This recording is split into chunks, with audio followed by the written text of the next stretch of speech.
така хора, да знаете, правим последния час, защото нямам батерия. Трябва да си го включим, имам 8%. Да, включим. Защото няма да ги оставим. Обичаме ви, фенове. Кога ще включим? Като си заредиш моят телефон. Да, факт. Определено човека, който седи до вас, ако е зодия рак. Той вече сме зодия рак на това телен въпрос. Ко беше? Всички ти напред. Значи, другите ти напред, само ни назад. Само раците назад. Да, обаче другите зоди нямат от нашия клас YouTube канал. Аз съм с Станислава Рак, една моя откачалка. И да...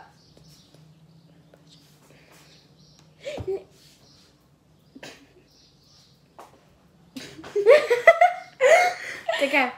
И ако човекът от вас, който е рак, това говоря сега за другите, а не за мене.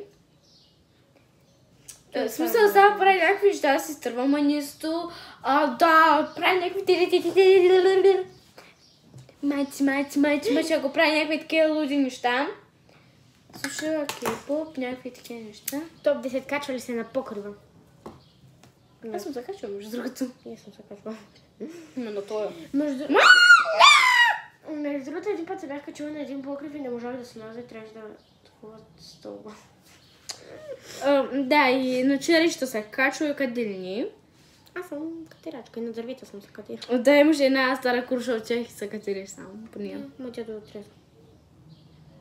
Защото се катериш, има това е един въпрос. Зарно, просто. Че се връща. Защото ми падна манисто. И я прави някакви откачени неща. Аз за сега за колко съм уча да го вкарам. Бягайте с 300 веднага от него, защото начин е нормален. Да, брат, не е добра приятелка. Трябва да бягам не. Не е добра приятелка ми е. Това е нищо, че се държам като най-големите броков.